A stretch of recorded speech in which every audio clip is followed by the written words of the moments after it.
everybody. Super excited to be with you for the magic beneath the surface of EdTech presentation.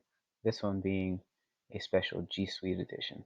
Hope you enjoy, hope you learned something, and on the flip side, connect with me anytime for more help in diving deeper into a range of EdTech goodness. Welcome to the magic beneath the surface of EdTech. You'll see a bit.ly on your screen. That will get you directly to this slide deck. So if you want to, go ahead and pause for a second, type that bit.ly into your address bar, and you'll be able to follow along with the slide deck and hopefully jump into the tools as I do as well. I am Patrick Hausammann. I can be found at phausedu.com. I can also be found at UnisonEDU.org, which is my nonprofit I've started to help all schools in need of great professional learning opportunities and get them at rates or even a free cost to make sure they're moving forward with all schools. You can also find me at phausedu on Twitter and phausedu@gmail.com. You'll see a range of different badges on your screen. Know that those are not there in any way to boast or brag. I put all the different things I've earned up there so you know I'm coming from a knowledgeable base when I share with you, but also so that you can get a really good idea of what I could help you get to if there's different certifications and badges you want to get to, such as Google Innovator, Google Certified Trainer, Common Sense Ambassador, WeVideo Ambassador. Any of those things you see, I'd be more than happy to walk you through the process that I took, help review applications, and help you get to that point. So what do I mean by this magic beneath the surface of EdTech? Where is this magic? What is this sorcery? I believe that many times the magic of EdTech tools lies beneath the surface and is only discovered after users have had an adequate amount of time to explore, fail, learn, grow, discover, make connections, and collaborate. It's not an instant dive in and you know everything about that tool. You need time to really play with it, fail, grow from that failure, connect with others, collaborate with others to do great things with EdTech. Simply because an EdTech tool isn't the latest one released doesn't mean it isn't the best or just as capable as another. You don't want to instantly jump on the bandwagon of new tools just because they're new and shiny. Look at those old tools, see if you can think of an awesome new way to use that does just as great, if not a greater thing than the new tech tool. That doesn't mean don't try new things, but make sure the tools you're comfortable with and the tools that your students are comfortable with need to be changed in order to do something else that's great. If they already know it and have mastered it, use the one that you know they know to do the amazing things. With all of that said, G Suite is the first area that we're going to jump into and the main area for this presentation. So get ready, and I hope you learn a lot about G Suite. There is a ton of awesome stuff within the land of G Suite. It truly is quite sweet. You'll notice on this slide you have a lot of different links through a lot of the different areas of G Suite, but by no means is this everything. We have other things like Google Keep that have phenomenal resources and awesome uses. They're just not in this presentation. You'll notice that we have links down the left-hand side. We also have two presentations that are linked on the right side with the images, one for tips and tricks and just plain cool stuff in G Suite, and one for all the things you didn't know Google Slides could do. We'll touch on some of the things in those. If you want to learn even more about G Suite and what is linked on the left, check out those slides as well. I will go ahead and jump out of the slide deck and we'll bounce through some of the tools, walk you through some of the awesome stuff, and then we'll come back to the slide deck to make sure you have that bit.ly one more time, because there's another 30-some slides in this slide deck that go well outside of the land of G Suite into a ton of awesome EdTech tools. So the first thing that we're going to explore is Google Chrome itself. So you'll notice as I'm down through some of the tabs I have open, one of the big places to start is the Chrome Web Store. The Chrome Web Store is where you can get different extensions and themes, but the powerful one of those two is the extensions. And they will let you do a ton of different things that aren't inherently built into Google Chrome. For instance, if I scroll down just slightly, you're going to notice there is an extension for Cami. Cami lets you open PDFs that you have within Google Drive and annotate them in a range of different ways. My internet's going a little slow. We should have a preview on the screen, but you can see that's not loading up for me. There we go.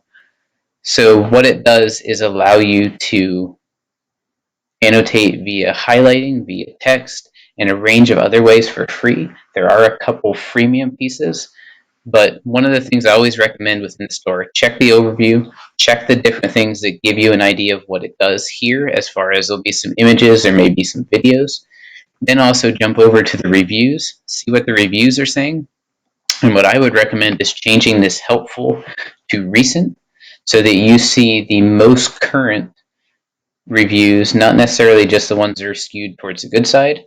Check this new one and see what people are saying right now. With a side note of, make sure you read down through a decent number. Don't just take the first couple negative ones as the truth, because students are actually getting smart enough, and some adults as well. They will go in and bash comments with tons of negative things to try and get them to not be approved and used. So make sure you read a decent amount, just like you would if you were online shopping. When you want it and are ready to use it, just click on the Add to Chrome, and it'll join some of the extensions you may already have at the top, because at your district side, your school can actually push you extensions. So you may well have some things that come out there that will let you use them without you having to install them. One of the biggest resources I'm going to share here comes from one of my friends and UnisonEDU team member, Denise Henry Orndorff. She has made this periodic table of Google extensions, and you'll see there are a ton of different extensions, and by no means is this all of them, but you'll see different things like EasyBib that'll help you cite resources, help your students cite resources. Things like Share to Classroom that'll let you put just about any resource, link it directly into Classroom without opening Classroom or using something else. There's things like Screencastify that you'll see down here at the bottom that is actually a screencasting tool I'm using right now to record this video. There are a ton of different other ones like Mercury Reader that will help take all the distractions away from an article so you can read it clearly. Check out a ton of these different extensions. Check out the Chrome Web Store. Do some Google searches. There's a ton of good things being shared out there. But know that the way Google Chrome operates on the surface is very far shy of what it can actually do. So make sure you dig a little deeper on Chrome. Some of the other things we're going to look at is different instant searches that you can do. If you've not been to controlaltachieve.org, or sorry, .com, it's Eric Kurtz's website. He puts tons of awesome resources up. The one that I'm going to show you right now briefly is 20 instant searches your kids need to know, or your students should know. Instant searches are those things that you type into the address bar or the URL bar, and they will instantly do things for you without you having to click more things. One of those is as simply as typing flip a coin. Google will automatically then put a coin on the screen so you can flip it and do a quick heads or tails type activity. Maybe you're looking at probability. It'll come up, it'll say preparing to flip. Then when you click it, it'll flip it. And of course, you can click it multiple times to continue to flip that coin. Some of the other things that are within the blog post, and there's actually a second companion blog post to this as well, but you can do things like roll a die, quickly get definitions, check the time, particularly in different countries, by saying what time is it in this place. One of the ones a lot of our elementary teachers use, and even secondary, is the timer function. They'll type in something like 15-minute timer for their stations. It'll automatically load the page with the timer you see, start it counting down, and you'll notice there's a small volume option there. That'll let you control whether or not it makes sound when that runs down. You have calculator functions, things all the way up to and including calculating the area of shapes, calculating the volume of shapes, even going as far as graphing equations. So just the search bar within Google Chrome itself gives you a lot more than literally just typing in a website or doing a search for something that you then have to dig deeper. There's a lot of things you can instantly find out if you dig a little bit deeper than that surface level. So check out these, go to controlaltachieve.com and check out that companion post. It's going to give you a lot more things that you can search for and instantly get the things you need. You can see there's also some keyboard shortcuts and using different users in Google Chrome. Definitely things, if you use Chrome for a lot on the personal side and work side, I would check those things out so that you get a really good idea of all the different things Chrome can do for you. As we come down, the next thing we're going to look at is Google Drive. We won't do a ton in Google Drive, but the first thing that I want to look at is actually using emojis. There's a couple different ways that you can use emojis. If we come into Google Drive itself, you'll notice as I scroll down, I have one emoji tucked next to the name of a folder, and that helps me really quickly find it and be able to pick it out of the list of all the other folders. I've shared this with different students as well, and it really helps them find things in a maze of all the other things listed in their drive. Adding emojis into those things is very easy to do. If I right-click on the file or the folder, I'm just going to go into Rename, and you'll see I can type in this, I can do whatever. What I'm actually going to do is pop over to a different website for Emojipedia, and we'll just do something quick and easy. We'll search for smile, and you can choose which one that you might want. Go ahead and click on it, and it'll tell you, which is nice about this website, what that represents, but it also gives you this quick and easy copy button. So I'm going to snag that, come back to my tab, and then I can just paste it in like it would anything else. The important part here is that you paste it after the title or after the name of the document. If you put it beforehand, it's actually going to break the alphabetical order and put it up towards the top like you added a number at the beginning. So make sure you put it after. And then you just hit OK, and it's going to be right in there with you. You could do the same thing if I was in an open doc. I could easily hit that copy and paste and go ahead and paste it right into my document. Right on the title, and you notice that this one already has a couple in it. Very cool stuff. Really helps students find those things. What you want to make sure of on your side and also likely on the student side is that you caution them to not add too many. If every folder in their drive, if every file in their drive has emojis, it's not going to help them find anything. Another really cool thing that you can do with emojis within Google itself, as far as in a doc, if I come into my document, if I just want an emoji anywhere, I can come up to Insert, go to Special Characters, and in the drop-down, it's usually going to be on symbol, but you can choose emoji, and you have an emoji library there that you can insert things directly into your documents. You can even try your hand at drawing the symbol or the emoji to be able to find it on the screen and insert it directly into your doc. Another thing that you can do that's cool is customize your bullet points.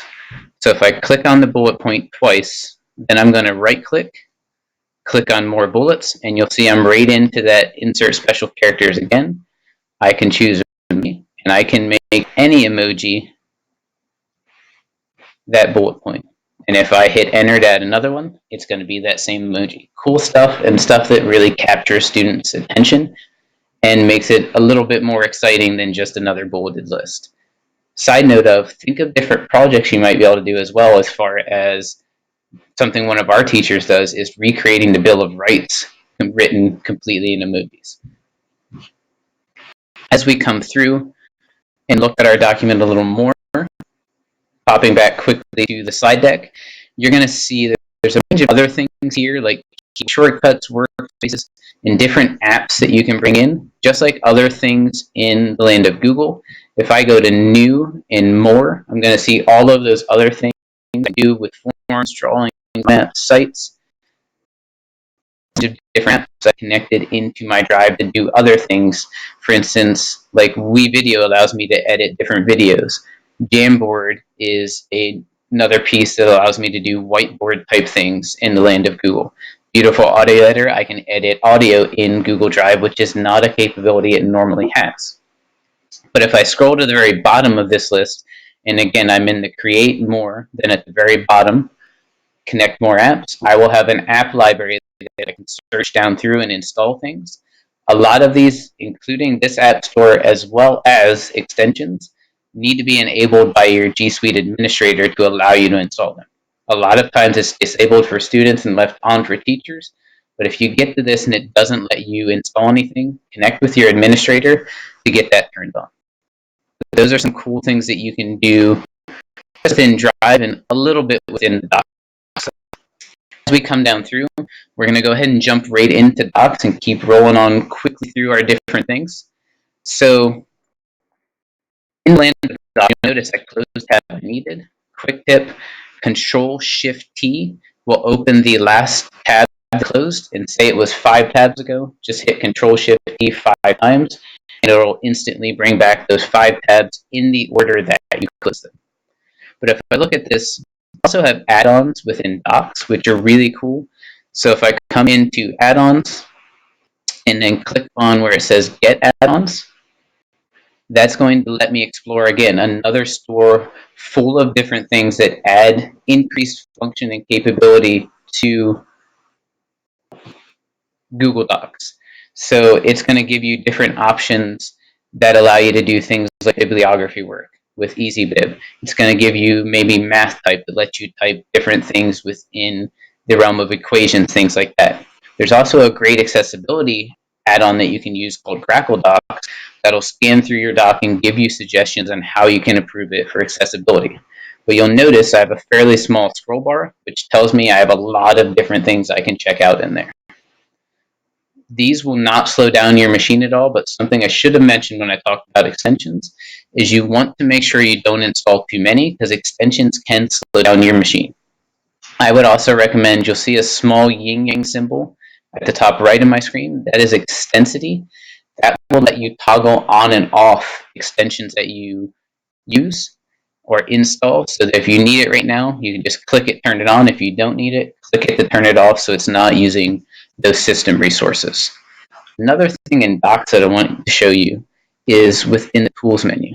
If I click on that, I can click on Preferences, and these will allow you to customize different things that Google does for you by clicking on the Substitutions tab. I could type something like HAUS, like you'll see down here at the bottom, and it will type my last name instead. If you consistently spell a word wrong, you could type in the one that you usually type it as and set it to autocorrect to something else. You'll see this is where the things lie, like the fractions that autocorrect themselves. Those are pre-programmed things by Google. You'll see the copyright symbol, the trademark symbol. Those are all things already there, but you can add your own just by typing them in at the top, hitting the OK button, and it will automatically substitute for you and make that a preference that goes forward with you in your docs. Another thing that I'll touch on here in Docs, and we're going to jump out and keep rolling through, is, for instance, if I highlight this, it's going to tell me that that font's Arial. Maybe I want it to be a different font instead. And maybe I want that to be my headings font for the end of time in Docs, or at least in this doc. If I click on the drop-down, we'll see head 3. I can click on Update Heading 3 to match. So that is going to make it so in this doc alone, that is going to be, anytime I do heading 3, it's going to look exactly like that. If I want to apply it globally to Docs, I could come down to Options and save it as my default styles, which is going to mean anytime I use heading 3, anytime in Docs from here into the future, it's going to look exactly like that. So if you want a different normal text so that when you open a doc, it's a font other than Arial 11, you can program that in the exact same way. We're going to keep rolling down through our different things, and we're going to skip a couple of these, but I'm going to hit on slides first. And notice you have this other slide deck, all the things you didn't know you could do with slides. So if I pop that open, I'm going to do a quick scroll through because we're actually running short on time already. But if you check it out, you're going to have 2 different sections. General Awesomeness, which tells you how to do different things like customize the slide size. How do you bring in images? Type your speaker notes via your voice, different transitions and things you can do, format options, and as you come down through, simple things your students can do too, like applying gradient backgrounds, different things like that, the reemergence of word art within the land of Google. But as I come down through, there's a next section that is next level awesomeness, and that's going to show you how to edit things like the master slide, how to do things like word sorts, different add-ons that you can use in Google Slides. And know that there's add-ons in Forms and as well as Google Sheets as well. So check those out when you're in those apps. But as we come down through, you'll see there's different things that walk you through or give you a template on how to do things like word sorts. How do I add add-ons? What about social media templates? Things like Instagram templates, things like Facebook, all of those different things, maybe even some new TikTok ones that are coming out. How can you use those in a safe way without maybe jumping into the app itself? Different infographics, how to do stop motion animation, choose your own adventures, magnetic poetry, even a thing that comes from Micah Shippey, how you can teach your students how to create an app within Slides. So please don't think of Slides as just a presentation tool, or I can just do a PowerPoint, but I'll do it in Slides. Slides can do so much more. It can be your newsletter with a custom page size. You can design full-size posters by making the slide size 24 by 36. Save it as a PDF and send it to the publisher to print out. It's a ton of different things you can do, so don't discount it as just a presentation tool. There's a ton of different things in there, including what I didn't touch on is a sweet way that you can do a magic reveal by playing with the ordering of and levels of pictures, images, text that are on your slide. Really cool stuff that you can check out. I'll touch on a couple of these things briefly without necessarily touching out of the slideshow much, but in Sheets, think of things like pixel art. And there's a ton of different resources on Eric Kurtz's website, including things about pixel art, things like doing battle sheets. And you'll see right here a template for 20 color pixel art template, as well as pixel art activities for any subject with any grade. But it gives you a really great idea of ways that you can use slides that are different, or sheets that are different than just typing in formulas and numbers. Getting the students really comfortable with something like Sheets that'll then allow you to work your way into those numbers, formulas, and things, but give them comfortable, fun things to do in the tool before you jump into that little bit heavier things to do in Sheets. Something else that's really cool is that you can actually translate things within Google Sheets.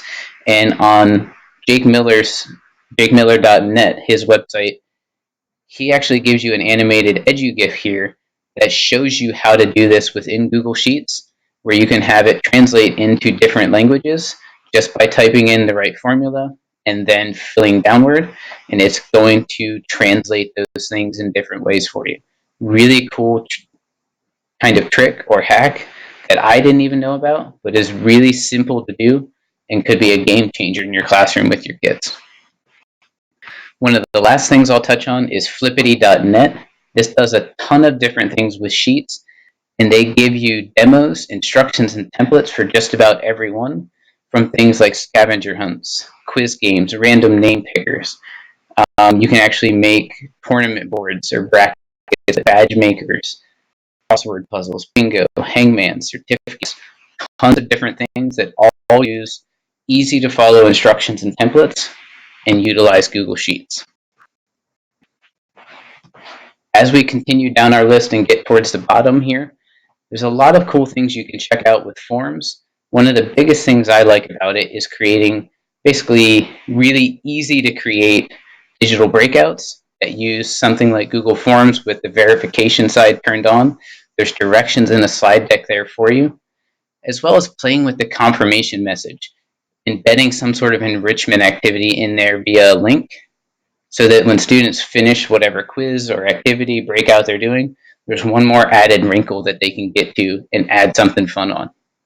I also like a thing that Tom Mulaney posted about an impossible to fail quiz. If students get it wrong, that form will then branch them to more help, have them answer the question again.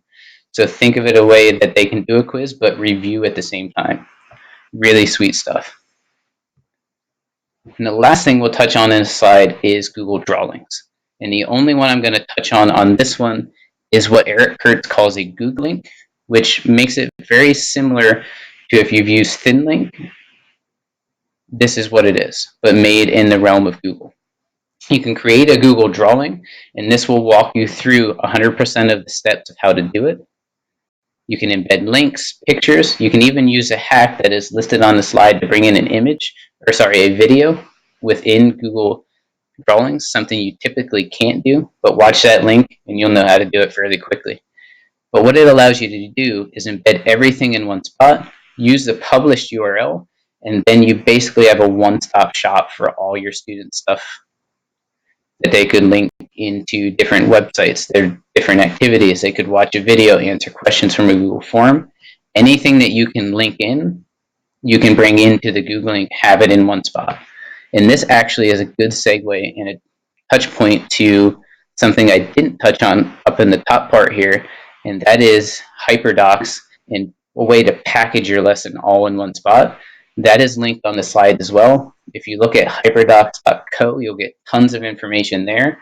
Think of it as an amazing way to engage your students, give them all kinds of activities and awesome things to do, and also bring them around to some sweet reflection at the end.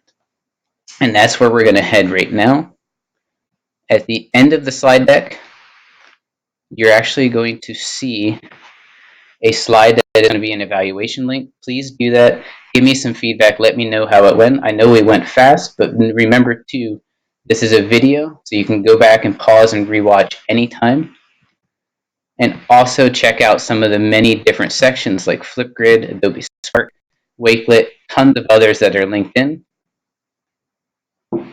The bit.ly is back on your screen for a moment here, so you can grab that if you missed it at the beginning.